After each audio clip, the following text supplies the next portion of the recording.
मेरा नाम फैसल है और मैं एक मिडिल क्लास फैमिली से बिलोंग करता था। मेरे माता पिता तो बचपन में ही मुझे छोड़कर चले गए थे। 7 साल की उम्र से मेरे चाचा चाची ने मुझे पाल पोस कर बड़ा किया था। उन लोगों ने मुझे सारी ज़िंदगी बहुत प्यार किया था। मेरी चाची की 2 बेटियां थीं और दोनों ही बहुत प्यारी थीं। जीते जी मेरे पापा का सपना था कि वो मुझे हायर स्टडी करवाकर किसी कामयाब इंसान के रूप में देखना चाहते थे। मगर जब मैं 7 साल का था तभी पापा और मम्मी दोनों ही मुझे इस दुनिया से छोड़कर चले गए थे। लेकिन मेरे पापा मरने से पहले मेरी सारी जिम्मेदारी मेरे चाचा जी को दे गए थे। मैं अपने मम्मी पापा का इकलौता बेटा था। मेरे चाचा ने मुझे बिल्कुल अपने बेटे की तरह पाला था। चाचा के पास तो कोई बेटा भी नहीं था, इसलिए वो मुझे ही अपना बेटा मानते थे। मेरे पापा का बिजनेस बहुत अच्छा था, इसलिए पापा ने अपने हिस्से की सारी प्रॉपर्टी मरने से पहले मेरे नाम कर दी थी और इस प्रॉपर्टी से मेरे चाचा जी ने मेरी पढ़ाई पूरी करवाई थी। मेरे पापा का काफ़ी सारा बैंक बैलेंस था जो मेरे नाम पर था और काफ़ी प्रॉपर्टी भी थी, जबकि मेरे चाचा का मामूली सा बिजनेस था। चाचा चाची ने बचपन से ही मेरा बहुत ख्याल रखा था। मैं दिल्ली यूनिवर्सिटी में पढ़ा था, जबकि मेरा घर हैदराबाद में था। 7 साल पहले जब मैं यूनिवर्सिटी गया था तो सिर्फ मेरे चाचा चाची से फ़ोन पर बात ही होती थी। जब अपनी पढ़ाई पूरी करने के बाद मैं चाचा चाची के घर आया तो मुझे बहुत खुशी मिली थी, क्योंकि मेरे माँ बाप के बाद मेरे लिए वही सब कुछ थे। उनकी 2 बेटियां थीं।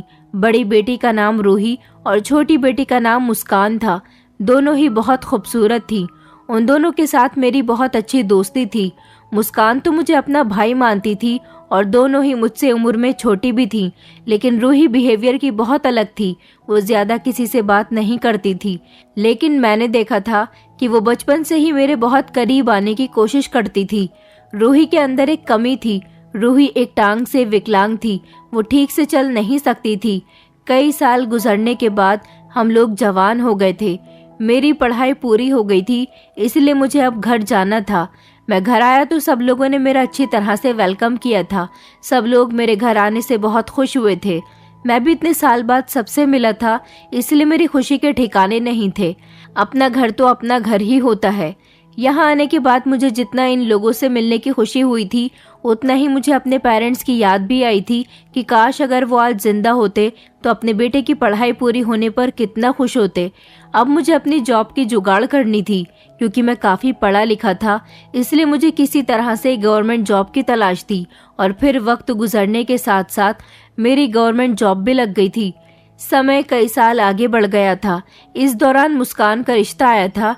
चाचा चाची बहुत ज़्यादा कंफ्यूज हो रहे थे कि वो क्या करें। उन लोगों ने इस बारे में मुझसे डिस्कशन किया तो मैंने उनको यही बताया था कि अगर रिश्ता अच्छा है तो आप लोगों को मुस्कान की शादी यहीं पर कर देनी चाहिए। लेकिन दिक्कत ये थी कि मुस्कान से बड़ी रूही थी। बड़ी बेटी से पहले वो लोग छोटी बेटी की शादी नहीं करना चाहते थे। वो लोग सबसे पहले अपनी बड़ी बेटी की ही शादी करना चाहते थे, मगर रूही की शादी होना तो पॉसिबल नहीं था, क्योंकि रूही का एक टांग से विकलांग होने की वजह से उसके रिश्ते नहीं आते थे। जबकि मुस्कान खूबसूरत थी, इसलिए उसके रिश्ते आने लगे थे। चाचा चाची इस बात से बहुत ज़्यादा परेशान थे। उन लोगों की परेशानी तो मुझसे भी सही नहीं जाती थी और कभी कभी तो मुस्कान को भी अफसोस होता था कि बड़ी बहन की वजह से उसके पेरेंट्स उसके लिए अच्छे अच्छे रिश्ते ठुकरा रहे हैं। लेकिन चाचा चाची अपनी दोनों ही बेटियों के लिए परेशान थे। मैंने उनको यही समझाया था कि अगर मुस्कान का रिश्ता आ रहा है तो आप लोग उसकी शादी कर दीजिए। इस दौरान रूही का कोई रिश्ता आ जाता है तो उसकी भी शादी हो जाएगी। हमें रूही की वजह से मुस्कान की उम्र नहीं निकालनी चाहिए, क्योंकि अभी मुस्कान के खूबसूरत होने की वजह से उसके रिश्ते आ रहे हैं और उसकी जवानी की उम्र है। लेकिन अगर आगे चलकर उसकी उम्र ज़्यादा हो गई और उसके रिश्ते नहीं आएंगे, अभी तो आप रूही के लिए परेशान हो रहे हो, लेकिन आगे चलकर आपको कहीं मुस्कान के लिए परेशान ना होना पड़ जाए। मेरी बात चाचा जी को बिल्कुल ठीक लगी थी, मगर चाची इस बात के लिए राजी नहीं हो रही थी। चाची कहती थी कि पहले ही बड़ी बेटी के रिश्ते नहीं आते, छोटी बेटी की शादी हो गई तो उसके रिश्ते आना और भी बंद हो जाएंगे।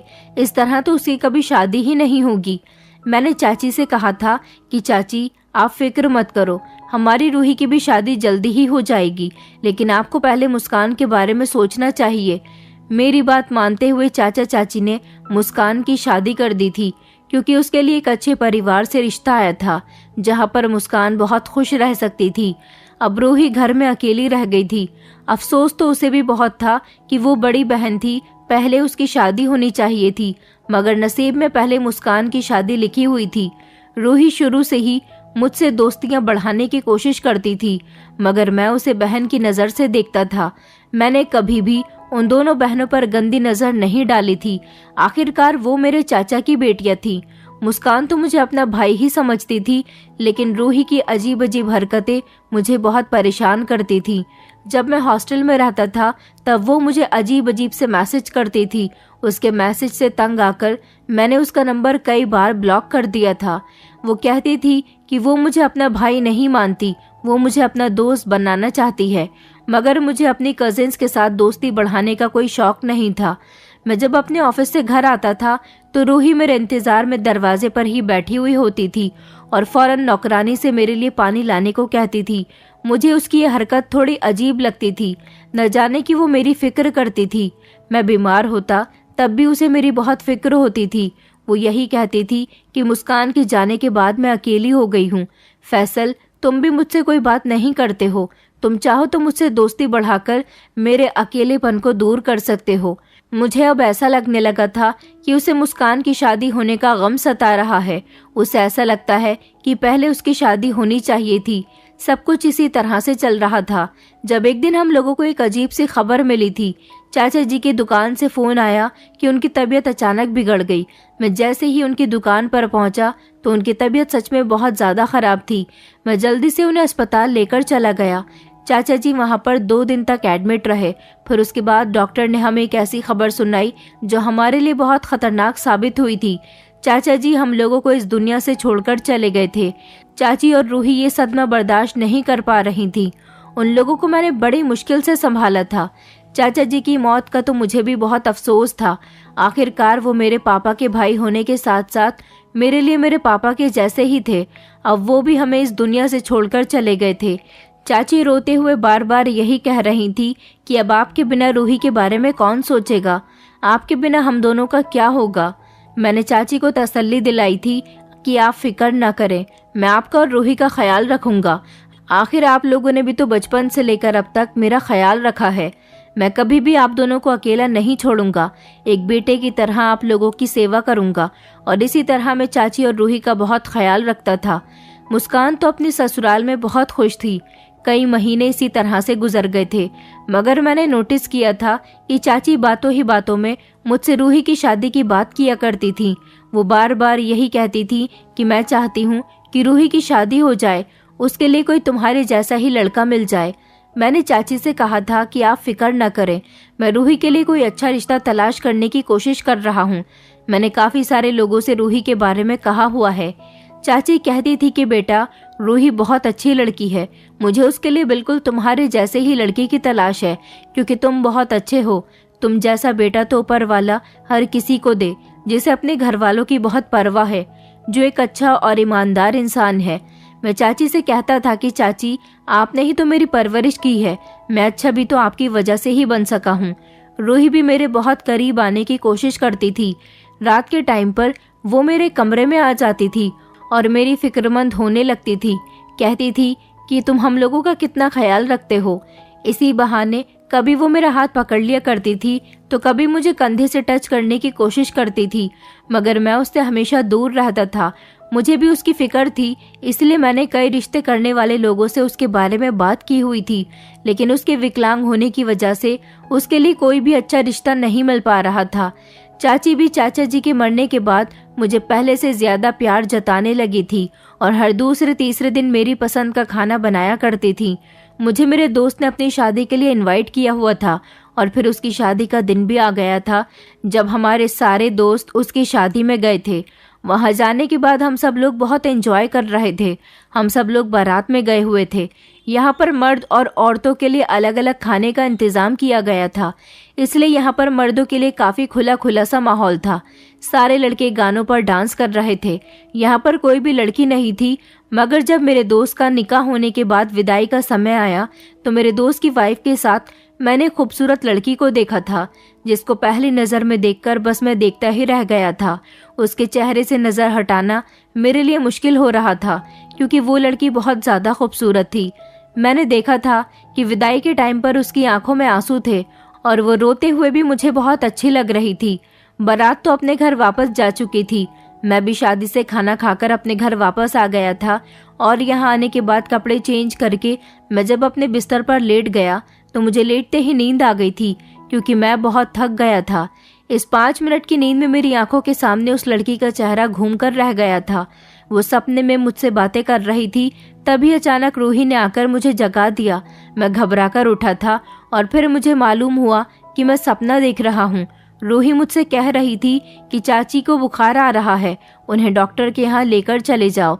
रूही की बात सुनकर मैं घबरा गया था और मैं जल्दी से चाची के कमरे में गया। उनको देखा तो उन्हें बहुत तेज बुखार था। मैं उन्हें अपनी गाड़ी में बिठाकर डॉक्टर के यहाँ ले गया था। रात का टाइम था, इसलिए कोई डॉक्टर भी नहीं मिल रहा था।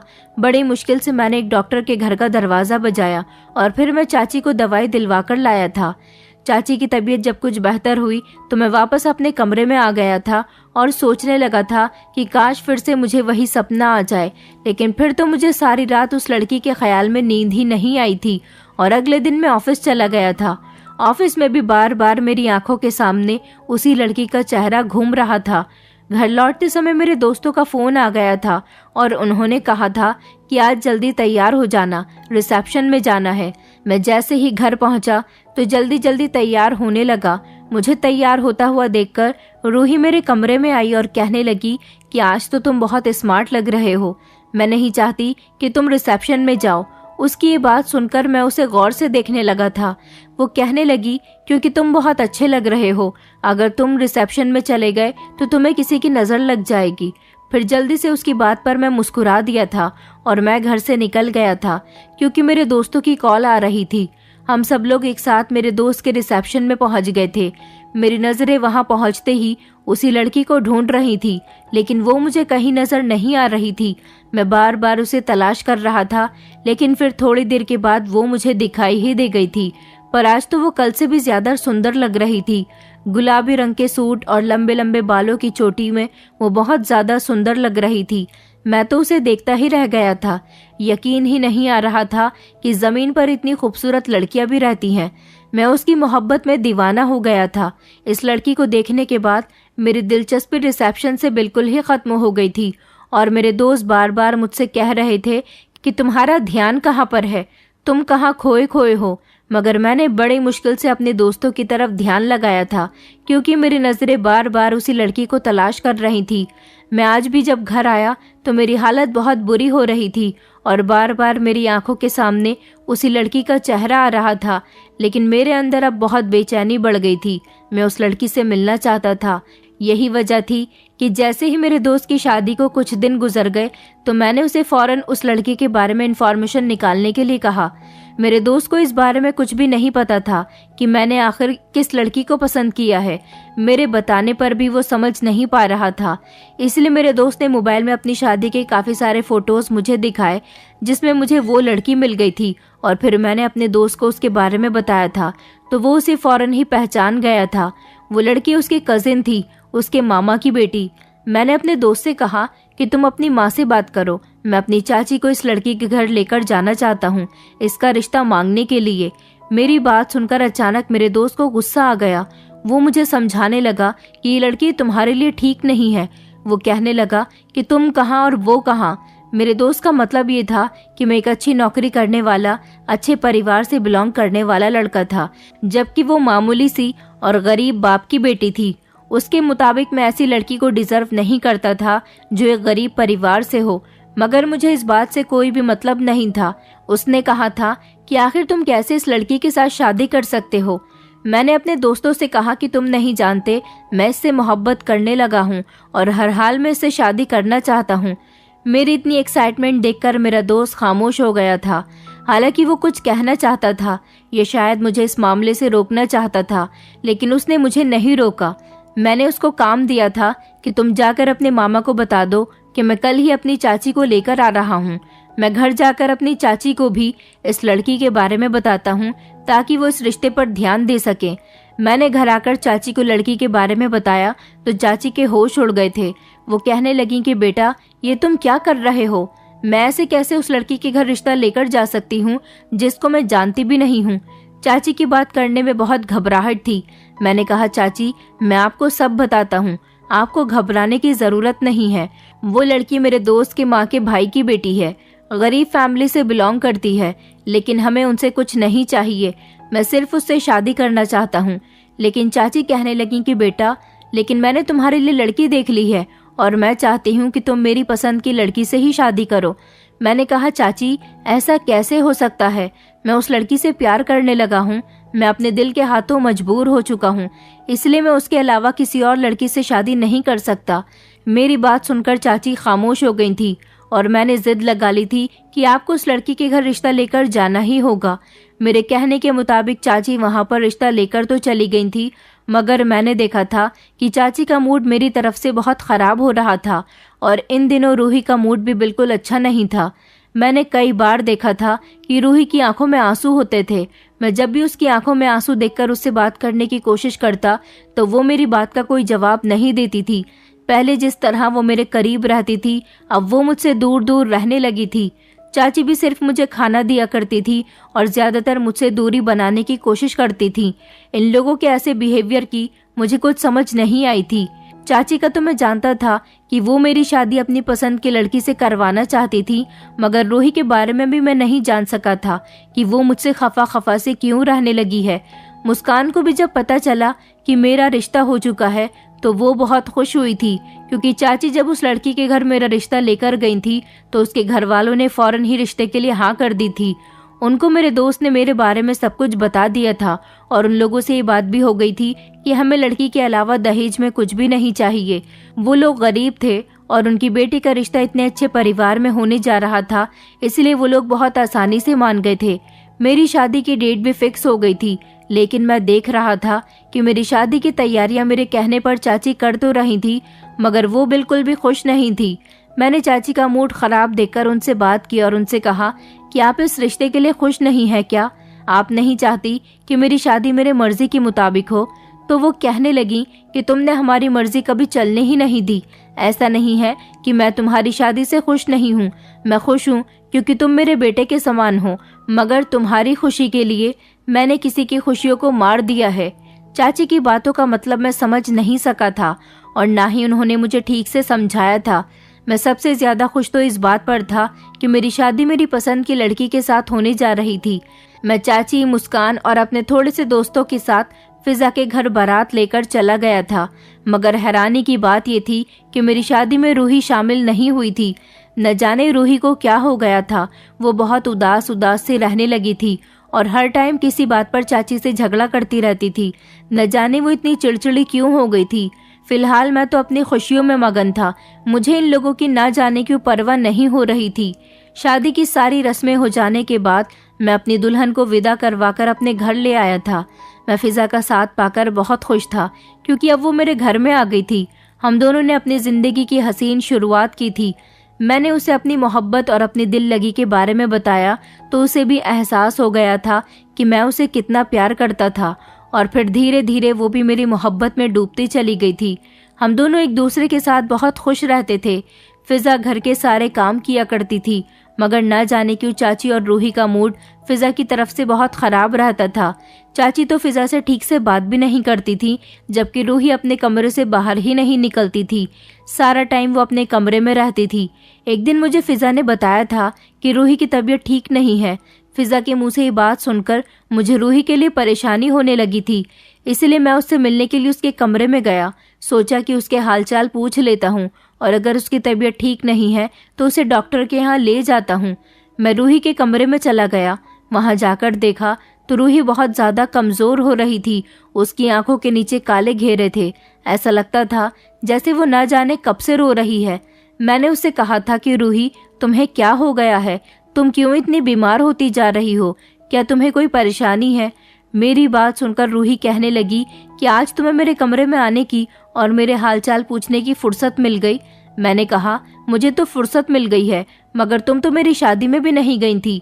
चलो मेरे साथ, मैं तुम्हें डॉक्टर के यहाँ ले जाने के लिए आया हूँ। मेरी बात सुनकर उसने कहा कि मैं ठीक हूँ, मुझे तुम्हारे साथ कहीं नहीं जाना, मुझे नींद आ रही है, तुम मेरे कमरे से जा सकते हो। उसकी ऐसी बेरुखी देखकर मैं चिढ़ गया था और फिर मैं उसे इग्नोर करते हुए कमरे से बाहर निकल आया था, क्योंकि मैं शुरू से ही ऐसा था। जो मुझे नखरे दिखाता था मैं उसे भाव नहीं देता था। फिजा पूछने भी लगी थी कि रूही को डॉक्टर के यहाँ नहीं लेकर गए, तो मैंने कहा कि वो अपनी हालत की खुद जिम्मेदार है, क्या पता उसे क्या हो गया। उधर चाची सारा दिन अपनी बेटी के पास रहती थी। मेरी पत्नी के पास बैठना उनको पसंद नहीं था और ना ही उसके साथ वो कोई बातचीत किया करती थी। फिजा ने कभी भी मुझे रूही और चाची की शिकायत नहीं की थी, जबकि मैं खुद ही घर का माहौल देख लिया करता था। पता नहीं वो दोनों ऐसा क्यों कर रही थी। एक तो मैं इस बात से परेशान था और दूसरी तरफ मुझे एक और परेशानी ने घेर लिया था। मुझे एक ऐसी बीमारी हो गई थी जिसके बारे में मैं किसी को भी कुछ नहीं बता सकता था। डॉक्टर ने कहा था कि तुम नामर्द हो और लगता है कि तुम कभी ठीक नहीं हो सकते। डॉक्टर की बात सुनकर मुझे एक गहरा सदमा लगा था। इस बारे में मैंने अपनी पत्नी को कुछ नहीं बताया था।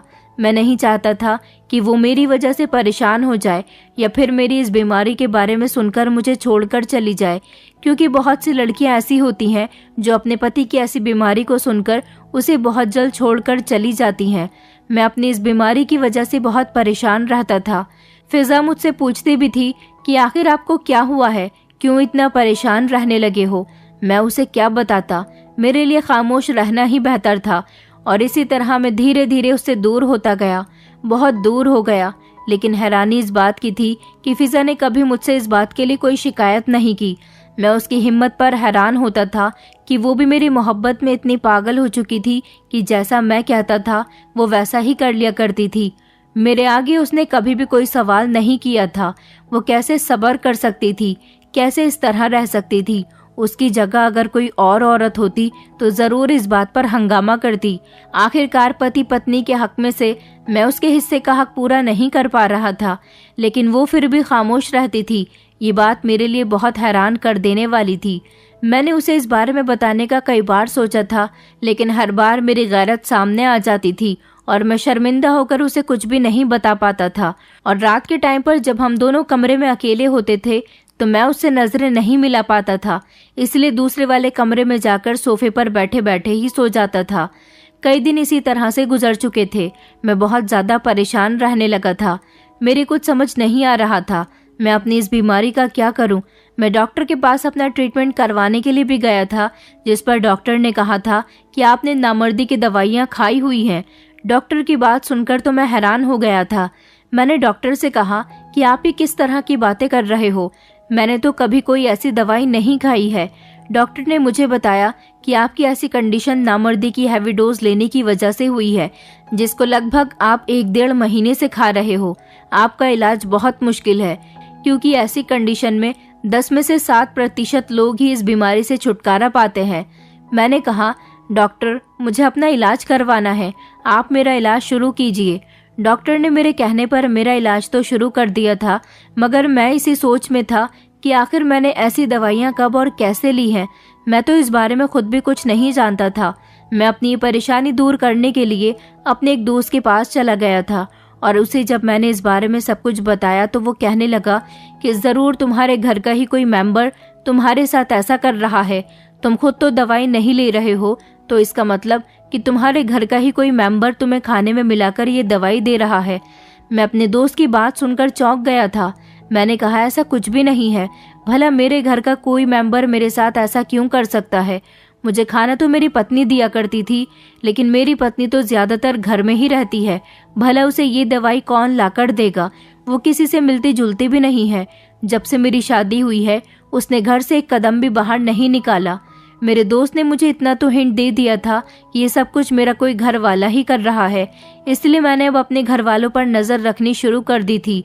मैंने अब बहाने बहाने से चाची और रूही से बातचीत करनी शुरू कर दी थी। मैं देख रहा था कि उन लोगों का बिहेवियर कैसा था मेरी पत्नी के साथ, मगर फिर भी मैं जबरदस्ती उन लोगों के साथ बातचीत कर रहा था, ताकि उन लोगों की बातचीत के अंदाज से मुझे पता चल सके कि मेरे साथ ये सब कौन कर रहा है। मैं अपनी पत्नी पर भी नजर रखे हुए था, मगर अपनी पत्नी पर मुझे किसी तरह का कोई शक नहीं हुआ था। एक दिन चाची रूही को डॉक्टर के यहाँ लेकर जा रही थी। जब मैंने अपनी पत्नी से कहा कि मैं तुम्हें तुम्हारे मायके छोड़ आता हूँ, शाम तक तुम वापस आ जाना, मेरी बात पर वो अपने मायके जाने के लिए तैयार हो गई थी। मैं उसे चाची और रूही के निकलते ही उसके घर छोड़ आया था और उसे मायके दरवाजे से ही छोड़कर मैं जल्दी से घर वापस आ गया था। मैंने रूही के कमरे की तलाशी लेना शुरू कर दी। मुझे रूही के कमरे में कुछ भी नहीं मिला था, क्योंकि सबसे ज्यादा शक मुझे रूही पर था। वो मेरी शादी से खुश नहीं थी। फिर मैं चाची के कमरे की तरफ चला गया और उनके कमरे की भी पूरी तरह से तलाशी ले चुका था। वहां पर भी मुझे कुछ नहीं मिला था। मैंने सोचा कि एक बार मुझे अपने कमरे की भी तलाशी ले लेनी चाहिए। वैसे तो मुझे फिजा पर शक नहीं था, लेकिन अपनी तसल्ली के लिए मैंने फिजा की कबर्ड और उसके कुछ जरूरी सामान की तलाशी ले ली थी। मुझे उसके सामान में भी ऐसी कोई सी भी दवाई नहीं मिली थी। फिर मैं थक हार कर किचन में ठंडा पानी पीने के लिए आ गया था। मैंने जैसे ही शीशे के गिलास में पानी पिया और पानी के लिए उसे हाथ में लिया तो शीशे का गिलास फिसलकर मेरे हाथ से जमीन पर गिर गया था और वो टूट गया था। पानी पीने के लिए मुझे दूसरे गिलास की जरूरत थी, जो मुझे किचन में कहीं पर भी नजर नहीं आ रहा था। इसीलिए मैंने गिलास को ढूंढने के लिए एक दो कबर्ड खोलकर देखी थी। मैं ज्यादा किचन में आता जाता नहीं था, इसलिए मुझे किचन के बर्तनों के बारे में ज्यादा कुछ पता भी नहीं था। लेकिन अगला कबर्ड खोलने पर मुझे जो दिखाई दिया उसने तो मेरे होश उड़ा दिए थे। कबर्ड में एक साइड को दवाइयों के कुछ रैपर्स रखे हुए थे। मैं उन दवाइयों को लेकर अपने कमरे में आ गया था और मैंने जब यूट्यूब पर उन दवाइयों का नाम सर्च किया तो पता चला कि ये वो नामर्दी की दवाइयां हैं जो मुझे खिलाई जा रही हैं। मगर अभी भी मैं ये नहीं समझ पा रहा था कि आखिर ये दवाइयां घर में कौन लेकर आया है, क्योंकि किचन में ज्यादातर काम मेरी पत्नी और चाची का ही होता था। मेरी तो कुछ समझ नहीं आ रहा था। ये पहेली तो सुलझने के बजाय और ज्यादा उलझती जा रही थी। मैंने जल्दी से किचन में जाकर टूटे हुए ग्लास के टुकड़े भी डस्टबिन में फेंक दिए थे।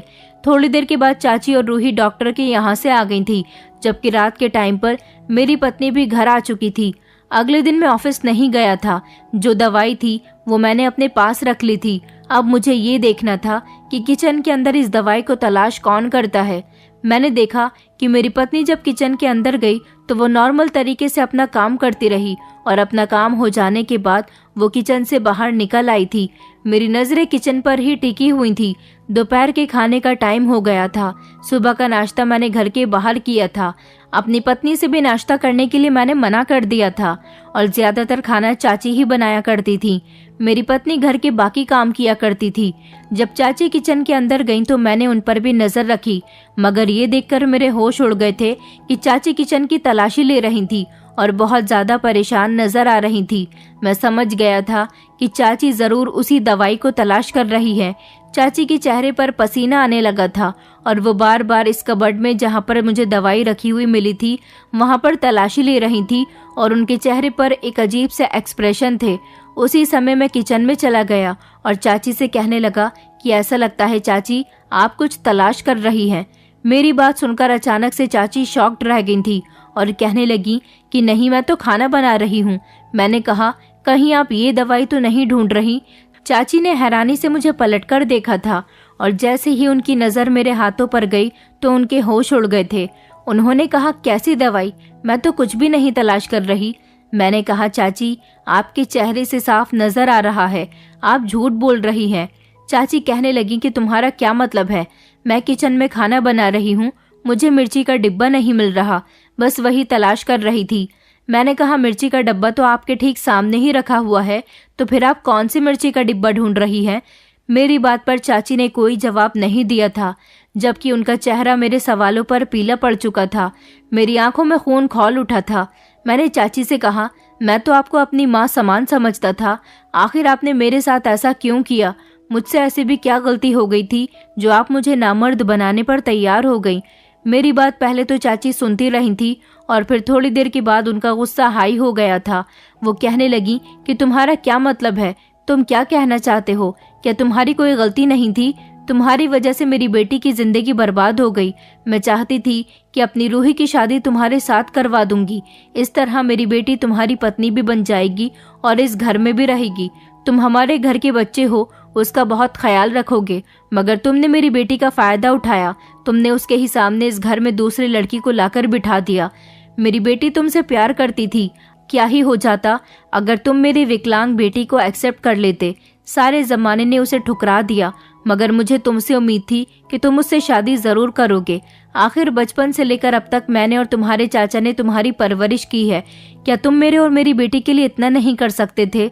मैं तुम्हारी अपनी बेटी के साथ शादी करवाकर अपनी बेटी को तुम्हारे साथ खुश देखना चाहती थी, मगर जिस दिन से तुमने इस लड़की के साथ शादी की है वो बीमार रहने लगी है। वो पहले से ही विकलांग है, ऊपर से तुम्हारी शादी ने उसे और ज्यादा बीमार भी बना दिया। मेरी बेटी दिन रात रोती रहती है।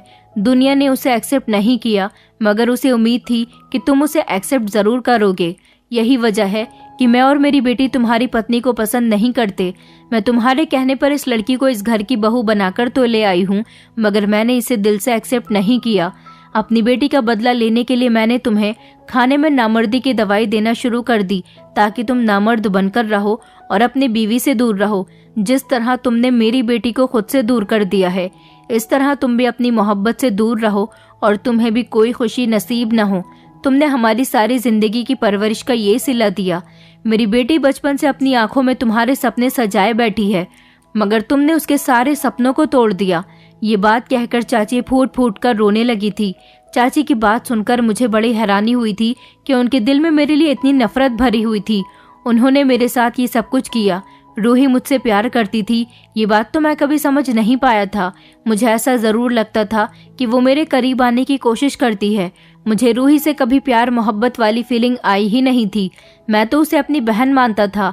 कभी मैंने उसके बारे में कुछ ऐसा वैसा नहीं सोचा था, लेकिन मैं जिसे पसंद करता था शादी भी उसी से करना चाहता था। चाची ने बदले की आग में मेरे लिए बड़ी मुसीबत खड़ी कर दी थी। उनकी दवाइयों की वजह से मैं नामर्द हो गया था।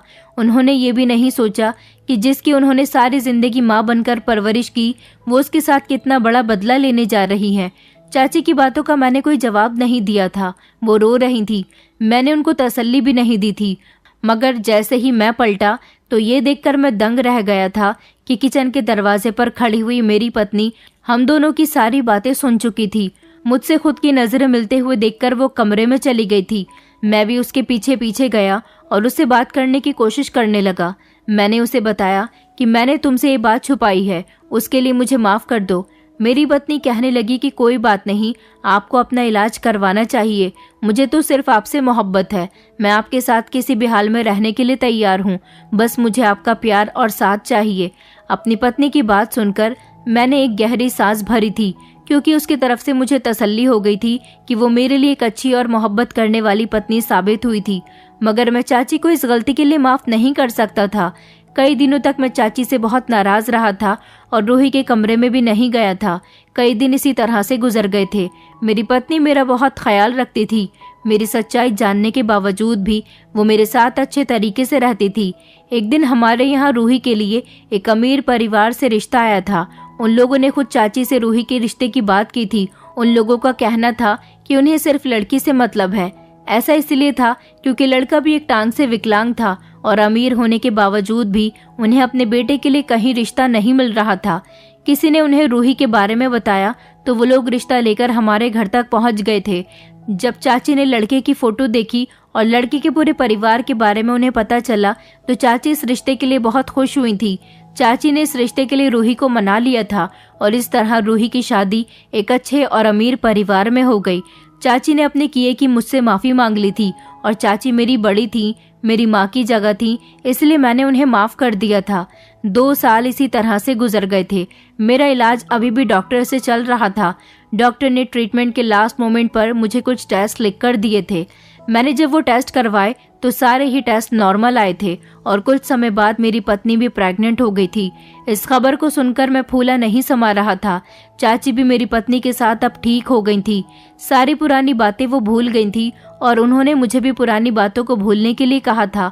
पिछला वक्त मेरे लिए कठिन तो गुजरा था, मगर अब इतनी बड़ी खबर सुनने के बाद मैं पुरानी बातों को खुद ही भूल गया था और मैंने अपनी आने वाली जिंदगी की शुरुआत की थी। फिजा ने 9 महीने बाद एक प्यारी सी बेटी को जन्म दिया था।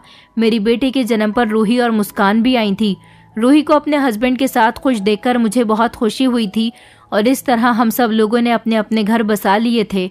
हम सब लोग अपने अपने परिवार में बहुत खुश रह रहे थे। जो कुछ भी हुआ था वो चाची ने बदले की आग में किया था। बदले की आग में इंसान को कभी भी खुदगर्ज नहीं होना चाहिए। बदला लेने से पहले उसे ये ज़रूर देख लेना चाहिए कि हम बदला लेने के चक्कर में अगर सामने वाले को तकलीफ दे रहे हैं तो याद रहे कि वही तकलीफ पलटकर हमें ज़रूर मिलनी है। इसलिए बदला लेने के चक्कर में अपने आप को किसी गुनाह में शामिल न करें। सब कुछ ऊपर वाले पर छोड़ दें, वो सबके लिए फैसले करने वाला है। दोस्तों, उम्मीद करती हूँ आपको हमारी कहानी पसंद आई होगी। कहानी पसंद आई है तो वीडियो को लाइक करें, चैनल पर नए हैं तो चैनल को सब्सक्राइब करें और हाँ, नोटिफिकेशन बेल को ज़रूर दबाएं ताकि अगली अपडेट सबसे पहले आपको मिले।